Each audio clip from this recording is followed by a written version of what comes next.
Namaste. Welcome, and we'd like to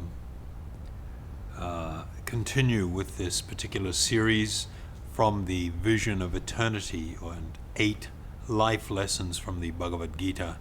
But before we start today, as usual, we'd like to invite you to join with us in some kirtan meditation, and you will see the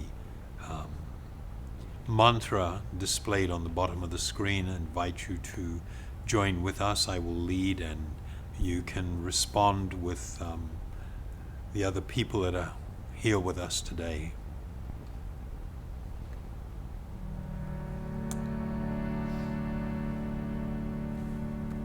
Hari Bol Nitai Gaur, Nitai Gaura Hari Bol, Hari Bol Nitai Gaur, Nitai Gaura Hari Bol, Hari Bol Nitai Gaur, Nitai Gaura Hari Bol, Hari Bol Nitai Gaur, Nitai Gaura Hari Bol, Hari Bol Nitai Gaur, Nitai Gaur Hari Bol, Hari Bol Nitai Gaur, Nitai Gaur Hari Bol,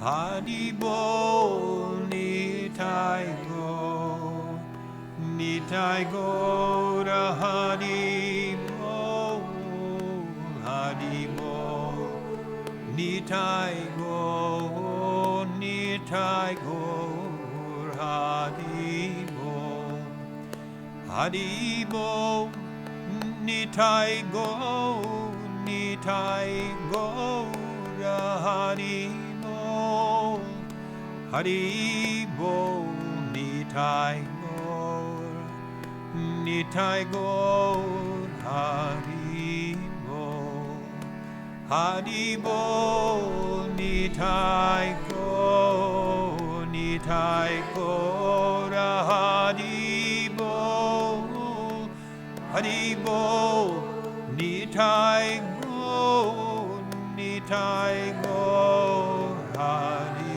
Bol, Hari Bol Nitai Gaur, Nitai Gaur Hari Bol, Hari Bol Nitai Gaur, Nitai Gaur Hari Bol, Hari Bol Nitai Gaur, Nitai Gaur Hari Bol, Hari Bol Nitai Gaur, Nitai Gaur Hari Bol, Hari Bol Nitai Gaur, Nitai Gaur Hari Bol, Hari Bol Nitai Gaur,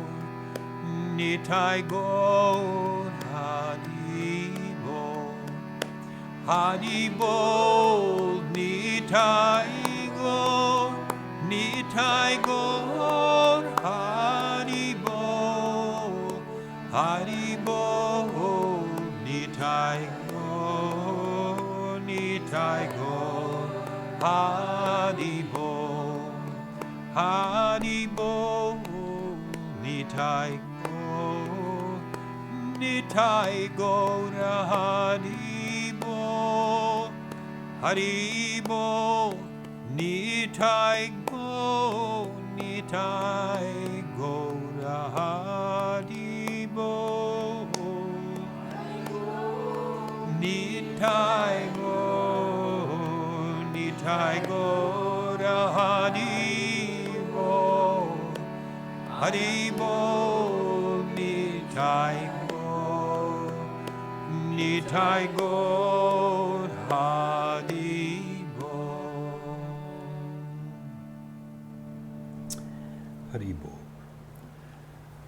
So today we're going to speak on the subject of freedom.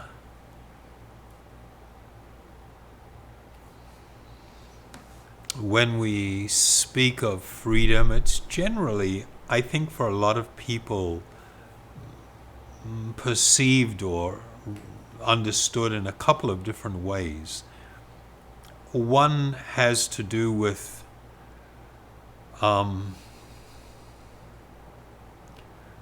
a Harley Davidson on Route 66. I don't know. Cruising the highway, just letting it all hang out. No inhibitions, just going with the flow. Nothing to hold you up or get in your way. And of course, is the other understanding of freedom, the opposite of being imprisoned or enslaved. Enslaved is kind of like quite a heavy one. I mean, this is like one of the ultimate bad examples where you have lost such freedom, your ability or to be able to express yourself freely.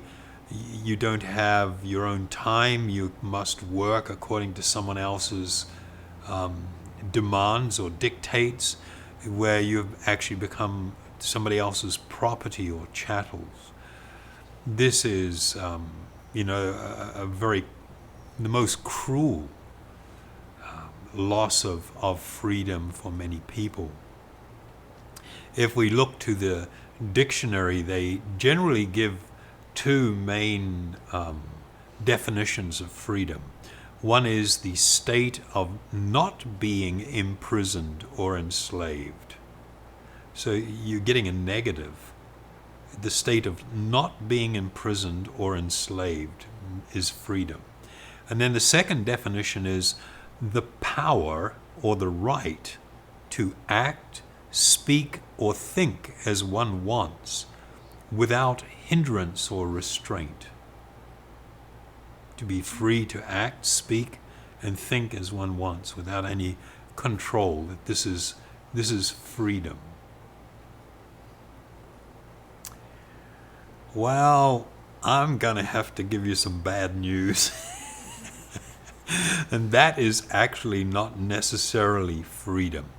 The first definition, the state of not being imprisoned or enslaved, we can embrace that one totally as a form of freedom. But the idea that the power to and the right to be able to speak or act as you want without any hindrance is freedom is totally incorrect. And I'll explain to you why, because it involves a very wonderful, very profound spiritual principle. Many of you have heard of karma and the law of karma, where everything that you do, every act that you make, there will be some equal and opposite reaction to that. You cannot escape the karmic result of your choices to speak and to act. So while you may be free to choose to do that, you cannot escape the result of that. So are you truly free? I mean, I might be free to punch you in the face, but then you're quite free to pick up a baseball bat and hit me in the head in return. Have I acted in a way that I'm truly free? No, I've just been maybe a little irrational or a little stupid, and there will be some consequence. So, from a Vedic perspective, freedom is not defined by what you can do, but more to whether you are going to be free from any reaction to your course of action. If you are not bound by any of your actions, I think that is really a condition of being free, to experience freedom. So this is actually a very interesting and quite deep subject. It leads us to things that we've discussed in the past, and which is the foundation of all real spiritual understanding, that I am a spiritual being, that this body is not me, this mind is not me, these are a vehicle that I am using, this is a covering over the real me, the spiritual being inside. If I am not in fact this body, which I am not, then somewhat of a new paradigm is going to be needed. I should recognize that it is possible for me, the spiritual being within this body, to become enslaved by my own mind and my own desires. Most people would go, that's just like, are you serious? If we talk about, or we use the example of someone that is suffering from mental illness, we've got a guy down the street here who's always walking around shouting out and talking to himself and taking punches in the air and running up to people, and we look at this person with some feeling of pity, that it is like the vehicle, the mind, is in a sense broken, and they are so controlled and trapped by this mind that they are being reduced to almost like a subhuman state. This is one type of example, but things don't have to be so pronounced. An average, ordinary person living their life and not doing anything out of the ordinary that's going to catch people's attention can also be similarly victimized. And what is the nature of that victimization? When you are unable to control your mind and your desires, you are now going to be forced, even against your will, you will be forced to receive and accept the consequences of your choices and your actions. And that may be considered in this world as something which is good or something which is bad or unfortunate. If a person receives a windfall of money, that's considered, hey, that's really great. If a person in return, something very gravely misfortunate happens to them, even without their seeking it out, it just out of the blue something happens. These are the results of karma or action, the karmic fruit. And it is like a person or two people are locked in a dungeon, and one guy's there and he's got manacles on and chains, and he's chained to the wall, but his chains are made from gold. And he's feeling pretty good. I mean, God, look at this gold. He's looking over at the guy next to him, and the guy's down and he's got like these rusty old iron chains on, and he's feeling completely embarrassed and humiliated. And the other guy's feeling kind of like, take that guy's chains out. I mean, come on, man, get with the program. What we need is a bit of progress here. Gold. I mean, look at this stuff. Humor aside, this is like what happens in the material world. where people are bound to the world by the laws of karma. Some people are receiving what seems to be good results, and others seem to be receiving misfortune or unfortunate results. In both cases, they're in the same place, and they are both bound. It is just they are being bound by different types of metal. The law of karma is such that all living beings, all human beings in particular, are being bound by previous choices and by previous actions. In this lifetime, we are being very, we have so many desires, we have so many wants. Our mind is constantly disturbing us with all of these different things. And if we simply go with the flow of our mind, from a practical point of view, we are becoming enslaved by desire. Much like, I think last week it was, I gave an example about some heroin addicts I used to know when I was a hippie, and seeing how they were enslaved by their habit and by the substance of their choice to abuse. And they could not see that. And it's not until you can actually see it that you would want to seek help. In a similar manner, you know, the materialistic person, when I say materialistic person, I mean a person that considers himself to be material, that this world is everything, that to stimulate the senses and to seek happiness and fulfillment through this body and the senses is the total purpose of life. Such a person is actually in a similar kind of condition, and they are falling victim to the desires of the mind, always feeling like they must follow. In this regard, I just wanted to read, although it's not from the Bhagavad Gita, a verse from another source known as the Srimad Bhagavatam or the Bhagavad Purana. And it so clearly lays out what is the Vedic perspective or the spiritual perspective.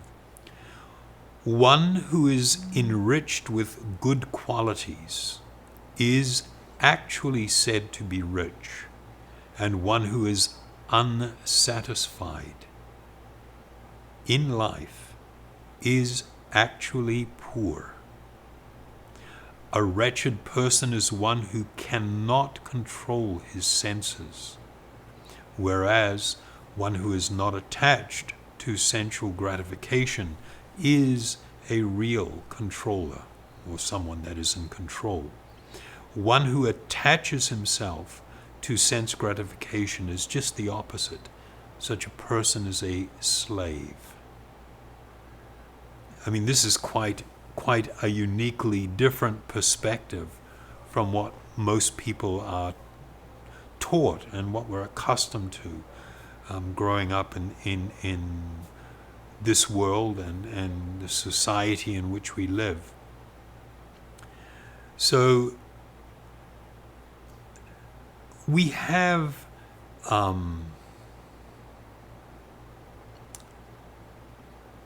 an innate spiritual nature. Our desire for happiness, love, these types of things come from that spiritual person, the core of our being. But if we allow ourselves to become simply controlled and directed by our mind and by our senses, then we are in an unenviable position. Because due to these different desires that are springing up, and we feel that we must follow them and comply and go along with it in the hope that we're going to get some actual happiness. We might get a sense rush, we may get some stimulation, but it's not actually fulfilling. When we take that course of action directed by our mind, what we don't see is that at every step, we are engaged in activity that will produce consequences. And those consequences we cannot escape.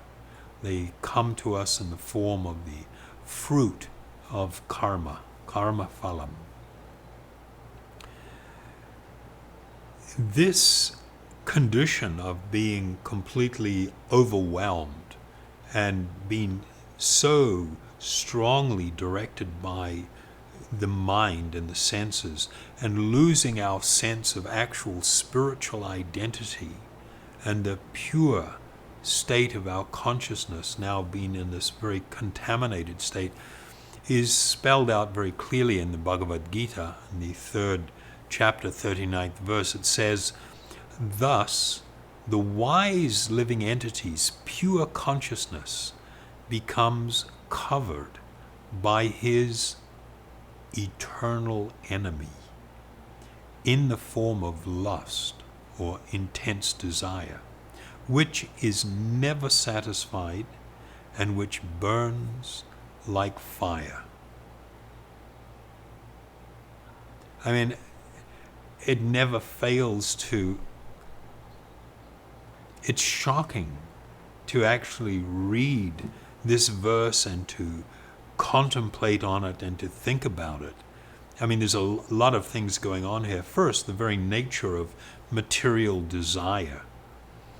It is described here, and in Sanskrit it's called kama, not karma, which is action, but kama, K-A-M-A, with a long A, kama. This kama is sometimes described as lust in the sense of very intense and burning desire. This might be a little kid in a supermarket who's seen something that he wants and starts losing the plot and the parent trying to drag them out, and they're just like going absolutely crazy.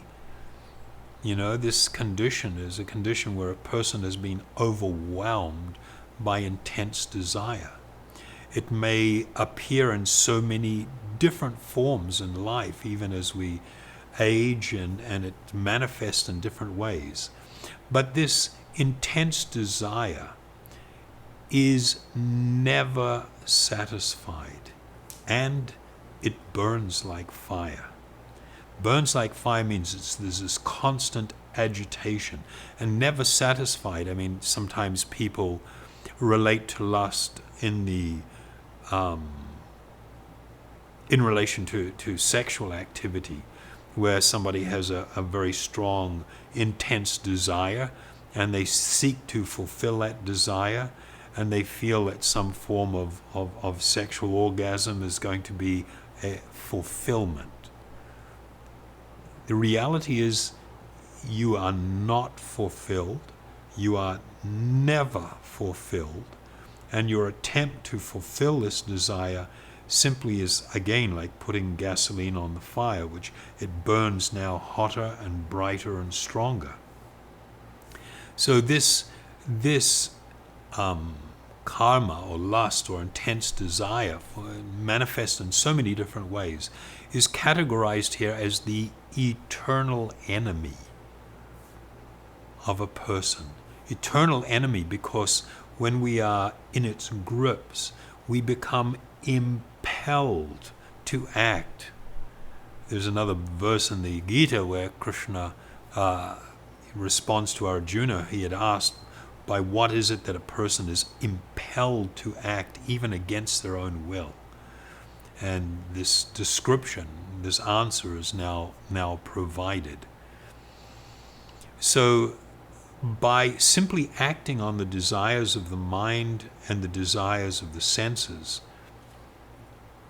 and what ends up happening is we engage in activity that we must accept a reaction from. We must become continuously bound to this world and to this whole ride of karma, good or bad. The science and wisdom of yoga teaches that you are not the body, nor are you the mind. That the material world is not actually my home. I am a transient here in this particular lifetime. It will come to an end and I will move on. The basic nature of material life or material existence is actually one of bondage, which results in suffering. Bondage because you are not really able to control whether you desire or don't desire. And the more you meditate upon, think about, and act on desire, the stronger it becomes. And every time you act on material desire, you get a whole load of karmic reaction, which binds you now again to this world and makes it so that endlessly, you will be experiencing birth, and then after birth will come different forms of disease that people will experience, and you can't positive think your way out of this. This is just a reality. Old age. I was just talking with some friends a few hours ago, and we were joking around. The woman, and she's a bit older than me, I think, and her husband, really nice people. She's just going through a little bit of remission with quite an aggressive cancer. She doesn't know whether it's going to be coming back or not. And the husband, George, he's telling me, oh my God, it's like, now I'm getting all these pains in my body. It's so hard to do things and to get around. And I laughed and I said, you know, somehow nobody told us about this. When you're young, I mean, when I was younger, I used to look at older people and think they were another species. And they used to tell me, you know, I used to be a kid once, I used to be like that, and I was going like, yeah, okay, I kind of believe it, but I somehow couldn't relate, because as long as I'd known them, there'd been these old dudes, you know, just shuffling along or whatever. So they seemed like another species. And the idea that this is where I'm going. I remember a guy I met over on Maui one time. He was telling me that a really nice guy. He would go visit his dad in an old age home, and he'd be really concerned about his dad's appearance and, you know, how things are falling apart and he's having trouble functioning. And his dad, and he'd express his concern, and his dad would look at him and go, "You're looking in a mirror, son. You're looking in a mirror." Which was quite shocking for him, you know, because this is the reality. And so, you know, it's like we think that we're free just because I can make this choice. But the reality is, yes, I'm free to make a choice, but I am not free from the result of my choice. I'm not free from the result of my action. So am I actually free? If, for instance, you've got a kid, well, I shouldn't use this example. Let's use an adult. I got an adult who likes chocolate, and I put some chocolate on the table, and I said, it's yours if you can get it, but I'm sitting here with a stick, and every time they reach, I whack them on the hand. I say, hey, it's yours chocolate, you can have it, it's free, I'm not charging anything, but if you reach for it, I'm going to whack you. And they reach, whack, reach, whack. It's kind of like, okay, is the chocolate really free? I'm free to try and reach for it, but there is going to be a consequence. That one you cannot escape. The only way that you can come to the position of real freedom is by actually altering the direction of your life. You have this freedom to choose how you are going to live, and that will determine the outcome of your life and whether you actually achieve your rightful state of complete freedom or not. In the Bhagavad Gita, in the second chapter, 64th verse, it states, "But a person free from all attachment and aversion, and able to control his senses through regulative principles of freedom, can obtain the complete mercy of the Lord." And there is a later reference to actually finding happiness and the condition of actual peace. And it's kind of interesting, the translation that's been used here, the regulative principles of freedom. You know, most people think freedom means no regulation, no control. But that is a very elementary and even childish understanding of what is freedom, because there are always consequences. Whereas if a person uses their intelligence and their freedom of choice to now begin to live a different type of life,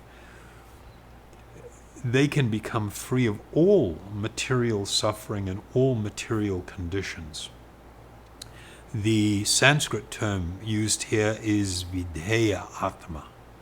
Vidheya Atma is being translated as the regulative principles of freedom, where a person self-regulates for a higher purpose.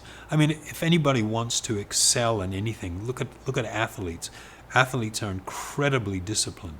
If you want to stand on the podium in the Olympic Games and receive a medal, you probably have to commit 10 or 15 years into a very disciplined activity to gain that result.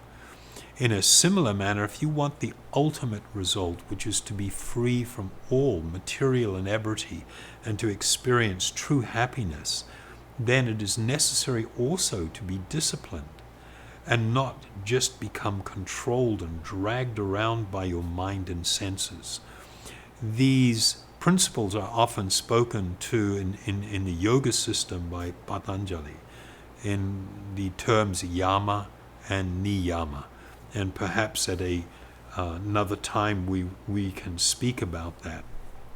But what is being talked about is this idea of not losing the plot, thinking that this world is everything, and being bound by that which you think is attractive and that which repulses you, that you think is unattractive.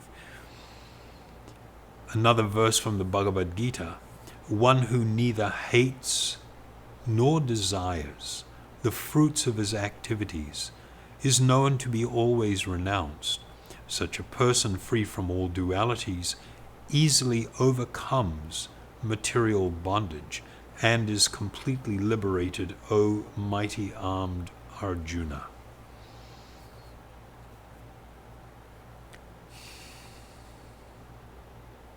So what does that mean from a practical perspective?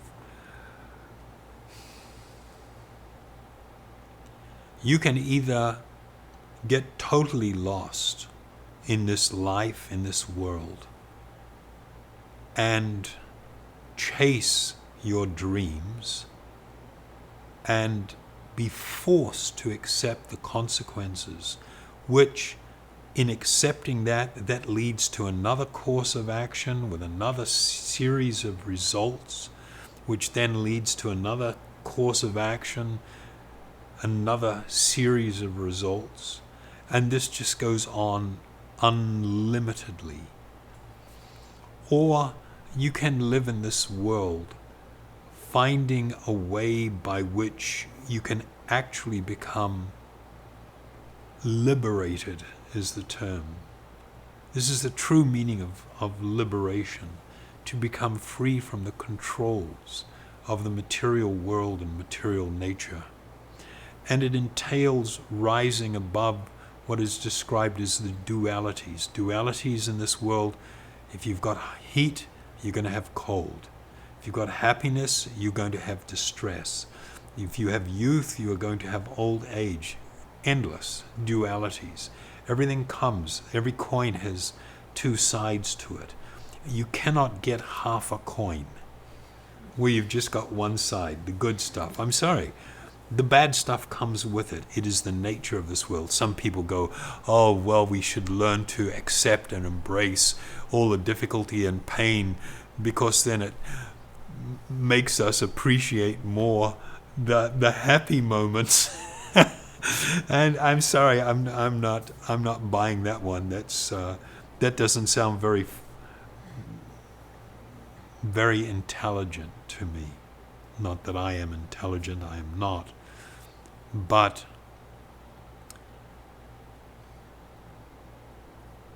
I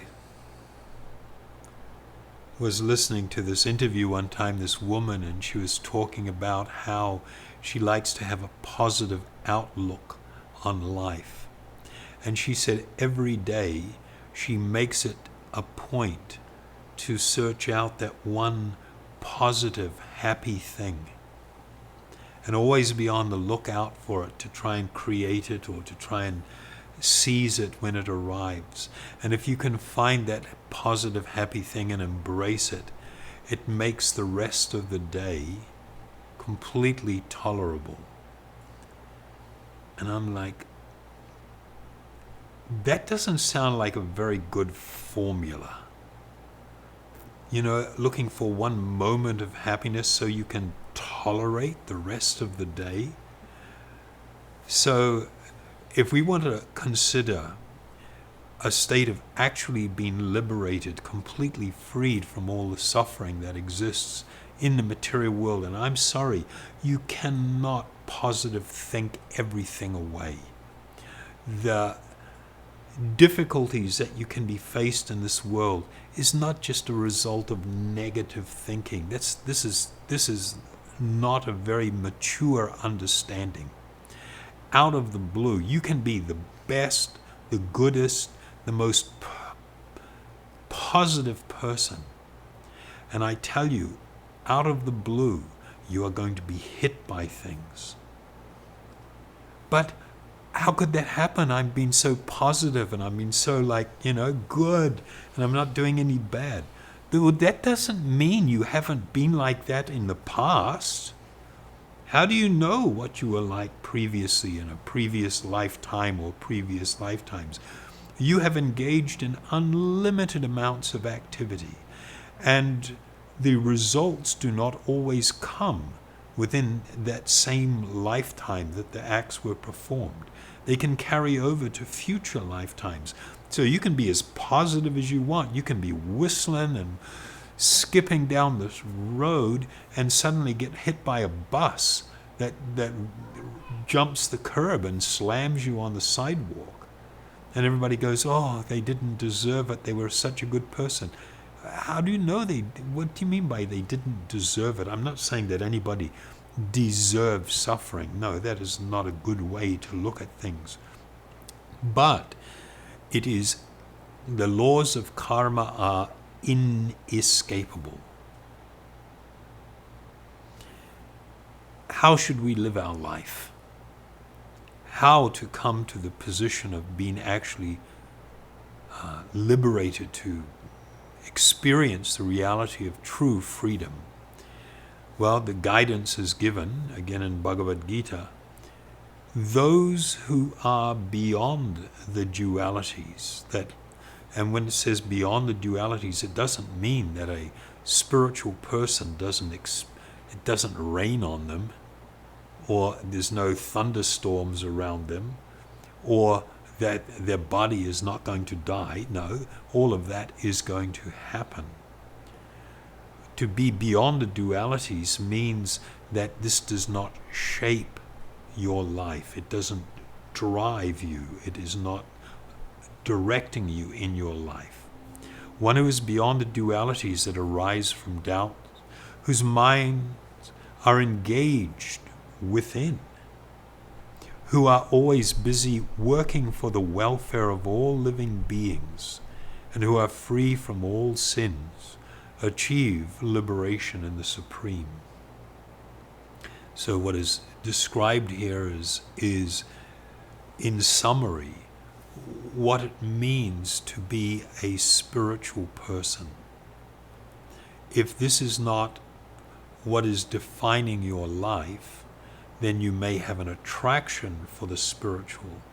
But if your life entails embracing any of the things mentioned here, one is not truly living a spiritual life.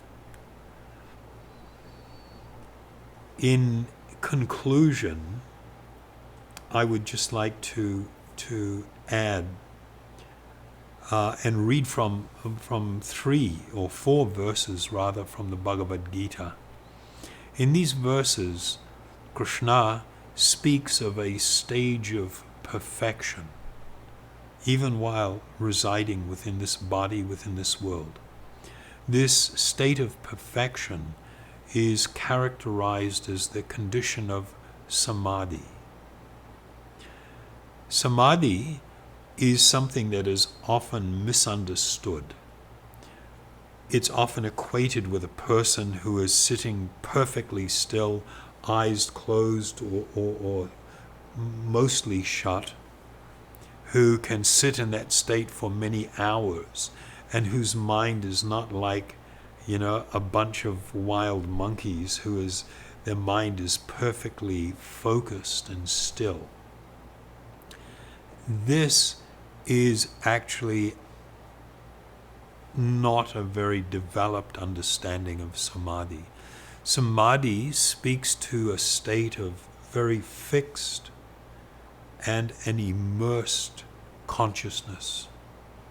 When a person's consciousness is deeply absorbed in something, their mind, their body, everything is also focused in the same place. We should not think that simply by trying to concentrate the mind on a singular thing, that it means our consciousness is similarly focused. No. A person may undertake such an exercise, and when refraining from it, suddenly they're back to the reality of their mind is all over the place, leading them here and there and elsewhere. This state of samadhi is a condition that is either reached mechanically through the yoga process, and that type of samadhi, known as sampragyata samadhi, is a condition that is not permanent. A person can fall from this state.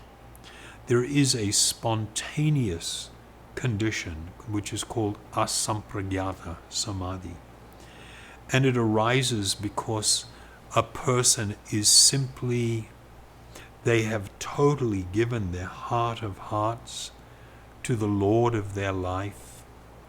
They have experienced the reality of the Supreme Lord and the immense happiness that comes from this connection of love and to be engaged in loving service to this Supreme Soul and to all of His children. In this state, without any effort or endeavor, the mind is completely focused, and one is completely immersed in a condition of samadhi. They may be walking around, they may be speaking, they may be acting, they may be doing so many things, but they are existing in a state of the highest spiritual samadhi because of a total focus of their consciousness. And it's not mechanically being done, it is they are being moved spontaneously because of this awakening of spiritual love. So from the 6th chapter of the Bhagavad Gita, in the stage of perfection known as trance or samadhi, one's mind is completely restrained from mental activities by the practice of yoga. Now, the practice of yoga here is not referring simply to some external activity, some physical undertaking. We are talking about the full immersion in a state of complete union with the Supreme or the Supreme Soul. This perfection is characterized by one's ability to see the self by the pure mind and to relish and enjoy in the self. In that joyous state, one is situated in boundless, transcendental happiness, realized through transcendental senses. This is actually very advanced spiritual subject matter. And it gives us a look at why the spiritual undertaking is so compelling and is so incredibly attractive that if one experiences even the smallest drop of this realization or experience, their life is utterly transformed and the world becomes vacant. It is like it has no huge meaning. It is simply a place where I have found myself, where I must live out the rest of my time in this embodied state. But internally, I am living in another state and in another condition. And that is not dependent on anything that is happening or not happening to my body. So I'll just read it again. And it's talking about the characterization or the things that manifest in this state. This perfection is characterized by one's ability to see the self by the pure mind and to relish and rejoice in the self. In that joyous state, one is situated in boundless, transcendental happiness, realized through the transcendental senses. Then the next verse, established thus, one never departs from the truth, and upon gaining this he thinks that there is no greater gain. And finally, being situated in such a position, one is never shaken, even in the midst of the greatest difficulty.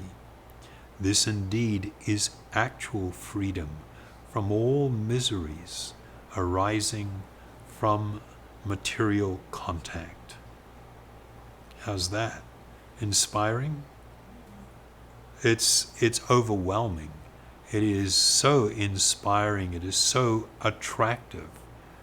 You know, the spiritual pursuit is not meant to be a painful, a difficult, a trying thing where I'm wanting so much to do something and then I'm artificially just trying to stop. Like when I was a kid, I would attend church and I'm told that sin is evil and bad and we shouldn't do that. We should live a holy life. But then in my kid mind, I'm kind of like looking around, looking at my life, and I'm going like, what's with this? Sin is where all the fun is. And this kneeling down at church stuff is like, oh my God, I can kind of stick with it because I have to, I'm a little kid. But the fun was in sin. This, of course, is a very childish idea, but it's something that we all possess and carry with us through our life. The temporary flashes of very limited happiness that one can experience from material pursuit cannot compare. It is like a drop of water compared to an ocean. It cannot compare with the unlimited ocean of happiness that one derives and the complete freedom that one will experience having achieved the state of actual freedom, the awakening of spiritual love and a form of blissful happiness that is beyond compare to anything in this world. So with that, I would like to thank you for being with us today in this second of the 8-part series and lessons in life from the Gita, dealing with actual or true freedom.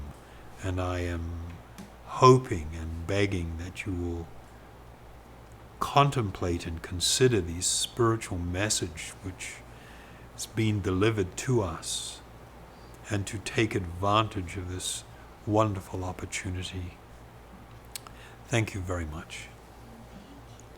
And once again invite you to join us in this kirtan meditation.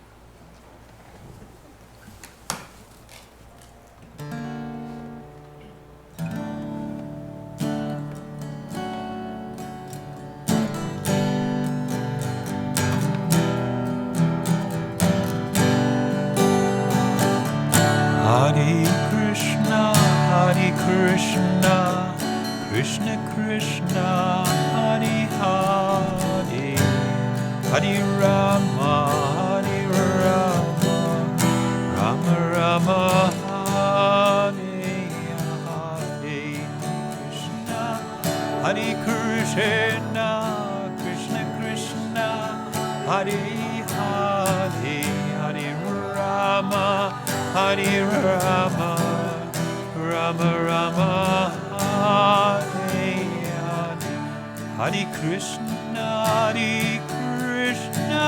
Krishna Krishna, Hare Hare, Hare Rama, Hare Rama, Rama Rama, Hare Hare, Hare Krishna, Krishna Krishna, Hare Hare, Hare Rama, Hare Rama, Rama Rama, Hare Hare, Hare Krishna,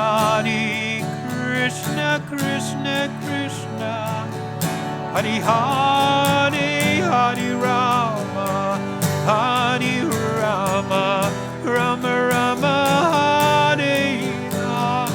Hare Hare Krishna, Krishna Krishna, Hare Hare, Hare Rama, Hare Rama, Rama Rama, Hare Hare,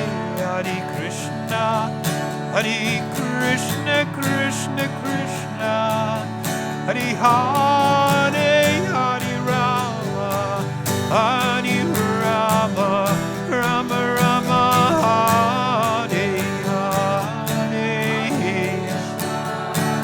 Krishna, Krishna Krishna, Hare Hare, Hare Rama, Hare Rama, Rama Rama, Hare Hare, Hare Krishna,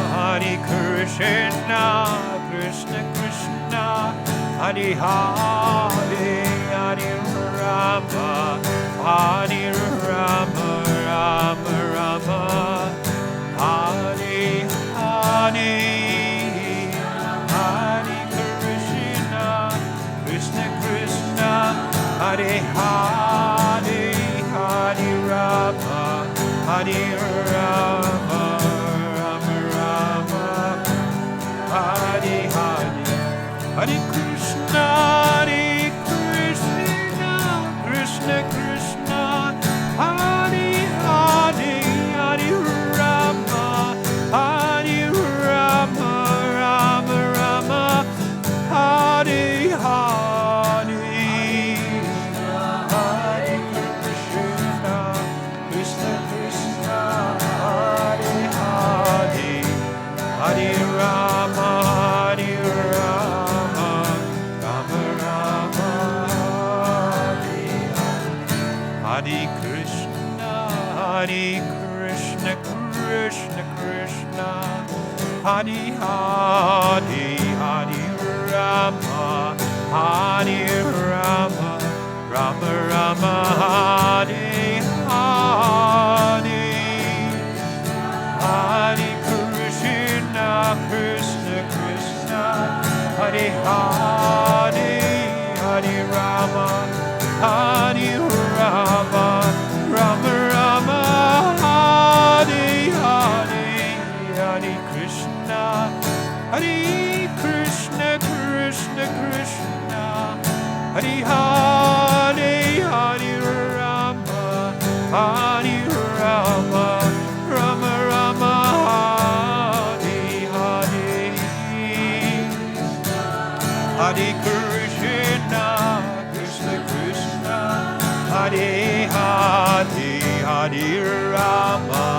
Hare Rama, Rama Rama, Hare Hare, Hare Krishna, Krishna Krishna, Hare Hare, Hare Rama, Hare Rama, Rama Rama, Hare Hare, Hare Krishna, Krishna Krishna, Hare Hare, Hare Rama, Hare Rama, Rama Rama, Hare Hare, Hare Krishna, Krishna Krishna, Hare Hare, Hare Rama, Hare Rama, Rama Rama, Hare Hare, Hare Krishna, Krishna Krishna, Hare Hare, Hare Rama, Hare Rama, Rama Rama,